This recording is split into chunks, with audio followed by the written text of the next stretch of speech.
Agnès Verdier-Molinier, bonsoir. Vous êtes directrice de la fondation IFRAP, c'est un club de réflexion libéral. Vous publiez ce que doit faire le prochain président chez Albin Michel. On voit que le doigt est en rouge. Agnès Verdier-Molinier, vous ne doutez pas quand même, quand vous voyez que, avec vos recettes libérales, quand vous voyez que même les Anglais, les Américains, ils en reviennent de ce libéralisme? Non, pourquoi je ne doute pas? Parce que tous les autres pays, et même les pays scandinaves, la Suède, le Danemark, en sont revenus du tout dépenses publiques, de l'État qui intervient dans tout, des plus de 50% de dépenses publiques par rapport au PIB. Nous, on est à 57%. On est au top, on est avec la pression fiscale maximum. Donc nous, on doit vraiment faire les réformes que les autres ont fait au fil des dernières années, qu'ils ont eu le courage de faire. On n'a pas eu le courage, c'est maintenant qu'il faut le faire, 2017-2022. Alors dans ce livre, donc, il y a des propositions. Vous dites qu'il y a trop d'impôts et trop de paperasserie. Alors justement, le gouvernement veut nous simplifier la vie en organisant le prélèvement à la source. Comme ça, on n'aura plus à payer avec un an de décalage. Et vous dites...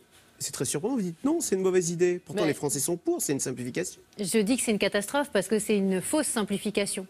Les entreprises, et c'est ce que je donne comme chiffre dans le livre, vont payer 2 milliards de coûts rien que pour passer à cette simplification soi-disant. Parce que l'impôt ne sera plus prélevé par Bercy, enfin par le Trésor, mais il sera prélevé par les entreprises. Et ce sont les entreprises qui vont payer la note du prélèvement de l'impôt. Et pendant ce temps-là, Bercy dit, et j'en parle aussi dans le chapitre, ah ben non, nous, on ne va pas réduire les effectifs, on ne va pas changer nos procédures, on va faire plus de contrôle. Alors, on va être plus contrôlés. Et les entreprises vont payer plus cher. On a une charge administrative déjà en France des entreprises qui est hors norme. D'ailleurs, on ne peut pas la mesurer parce que ça ferait trop mal. Et puis, les indépendants, les artisans, les commerçants, les TPE, et puis les employés, ceux qui emploient à domicile, les employeurs à domicile, alors vont se retrouver avec des gestions de situation sur l'impôt, sachant que l'impôt... Parce que si on emploie une nounou à domicile, on devra soi-même prélever à la source son impôt et soi-même le reverser au trésor public. Soit ça, c'est-à-dire s'occuper en gros de l'impôt de la personne que vous employez chez vous. De son jardinier, soit, si on a un jardinier. Hein. Soit donc de toute personne à qui vous avez créé un emploi à domicile, soit vous aurez l'organisme, le CESU, le chèque emploi servi, ou la PAGE qui s'occupe de tout ce qui est garde d'enfants, qui en gros paieront à votre place le salarié et qui vous prélèveront l'impôt de votre salarié sur votre là, déjà, compte. on est perdu quand vous parlez, mais bon, vous dites que ça va être très compliqué. En gros, c'est incompréhensible, c'est pas de la simplification. Non, vous dites que c'est un piège post-mortem tendu par la gauche. Complexification, et j'espère que le prochain gouvernement reviendra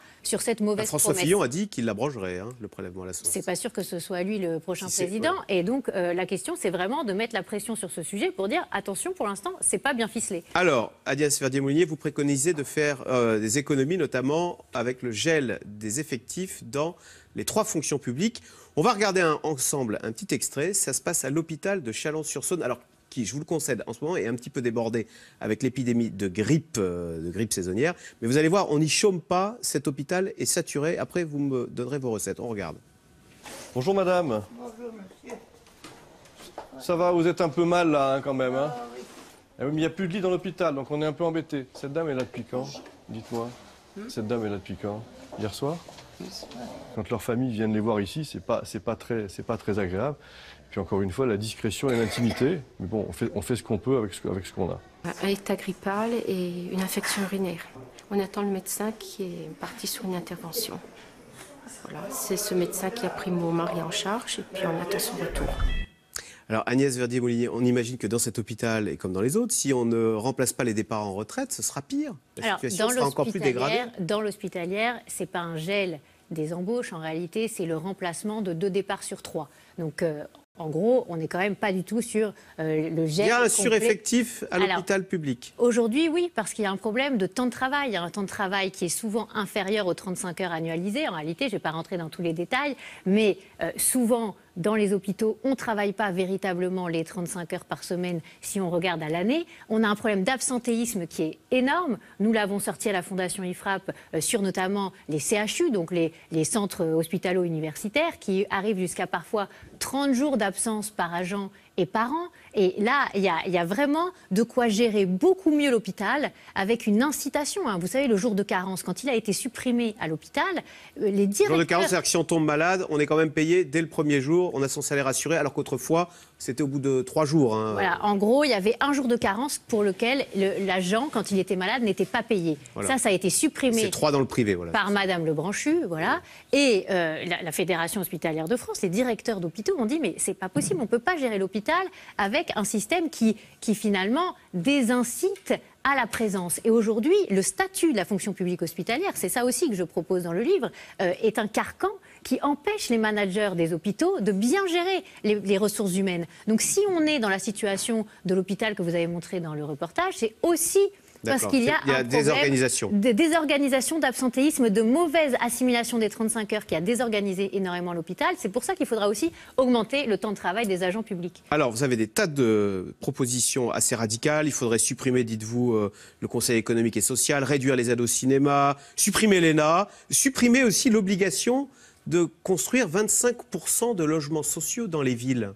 Pourtant, on sait qu'il y a un problème de logement pour beaucoup d'entre nous. Oui, mais on sait qu'en fait, ce problème de logement, il est uniquement dans les zones très tendues. Et qu'on a incité à construire des logements sociaux dans des zones qui ne sont pas tendues, où ça a fait chuter le prix de l'immobilier parce qu'il s'applique de la même façon à Aurillac, à Rodez, à Vichy ou à Paris et Lyon. Il s'applique de même manière sur l'ensemble du territoire français. Y compris dans les zones où on n'a pas besoin. Que dans certaines villes, on est obligé, pour pourvoir les logements sociaux, de mettre les logements sociaux sur le bon coin. Ça s'est vu, ça, sur Internet. Donc, on est dans une situation où on a même parfois été beaucoup plus loin que les 25%. Certaines villes d'Île-de-France, de banlieue, ont plus de 50% de logements sociaux. Et ce sont les mêmes villes qui ont des problèmes aussi de gestion, d'équilibre des comptes publics. Donc là, on a créé avec cette loi SRU, encore une fois, un carcan qui est finalement contre-productif. Alors là, vous vous expliquez, mais on a quand même l'impression de mesures très antisociales dans votre livre. Par exemple, vous dites il faut réduire les indemnités des chômeurs, et puis dans le même temps, 2 pages plus loin, vous dites il faut supprimer l'ISF et baisser l'impôt sur le revenu pour les plus fortunés. On se dit que vous allez faire exploser les inégalités, dont on dit que c'est l'un des mâles du siècle. Pourquoi je dis tout ça ? Parce qu'aujourd'hui, on a une dépense sociale qui est énorme. Cette dépense sociale, c'est 34% de notre richesse nationale. Elle est tellement énorme qu'elle plombe le travail. Parce que c'est finalement sur le travail qu'on finance le chômage, qu'on finance la maladie, qu'on finance les retraites. Et à force, on a détruit de l'emploi marchand. Et si on veut créer plus d'emplois, avoir moins de chômeurs, avoir plus de pouvoir d'achat pour les Français, augmenter le PIB par tête, donc la richesse par tête. C'est l'inverse qu'il faut faire. Il faut baisser le poids de la fiscalité sur les entreprises, sur les investisseurs. Il faut arrêter de dire à ceux qui peuvent investir... Et donc, si je vous ai bien compris, vous assumez le fait que vous dites, si on veut faire repartir l'emploi et la croissance, il faut accepter qu'il y ait un peu plus d'inégalités. Non, mais c'est un choix. C'est le choc entrepreneurial. C'est l'idée de dire, au lieu de se focaliser en permanence sur les inégalités, la France est un des pays les moins inégalitaires du monde. Donc on nous dit tout le temps qu'il faut faire baisser les inégalités et à force, on détruit l'emploi en ayant cette focalisation permanente sur ce sujet. Et à cause de ça, tous ceux qui sont les investisseurs des start-up de demain, des jeunes entreprises, de ceux qui ont envie de risquer, d'entreprendre, d'innover, de créer des emplois, eh bien ceux-là, ils sont partis en Suisse, ils sont partis au Royaume-Uni, ils sont partis en Belgique. Si on veut que la chaîne des générations fonctionne entre les plus âgés qui ont plus de moyens et qui peuvent investir dans les projets des jeunes, eh bien il faut arrêter de focaliser sur ces inégalités, il faut focaliser sur l'entrepreneuriat, la création de richesses et l'emploi de demain. Voilà pour le discours. On peut être élu avec un tel programme parce je pense franchement. Les Français ne sont pas très libéraux. Je pense que les Français ont beaucoup d'attentes par rapport à la question du chômage et qu'aujourd'hui, dans la primaire à gauche, par exemple, on voit qu'ils ont baissé les bras. On voit qu'ils ne veulent même plus proposer le plein emploi. Eh bien ça, c'est dommage. Il ne faut pas les baisser les bras, il ne faut pas être blasé et il faut se dire que oui, on peut relever des défis. Il y a plein de talents en France. Agnès Verdier-Molinier, directrice de la Fondation IFRAP. Ce que doit faire le prochain président, c'est chez Albin Michel. Merci beaucoup. Merci. Vous restez avec nous tout de suite. Caroline Roux, c'est dans l'air. Deuxième débat de la gauche hier soir, plus animé avec des attaques plus franches, mais un débat qui n'a guère suscité d'intérêt de la part des Français, au point que le chef de l'État était, dit-on, au théâtre hier soir. Un chef de l'État qui regretterait finalement de ne pas s'être représenté pour cette élection et qui pourrait soutenir in fine Emmanuel Macron. C'est ce qu'on dit en tous les cas. C'est dans l'air intitulé ce soir. Hollande, la tentation Macron.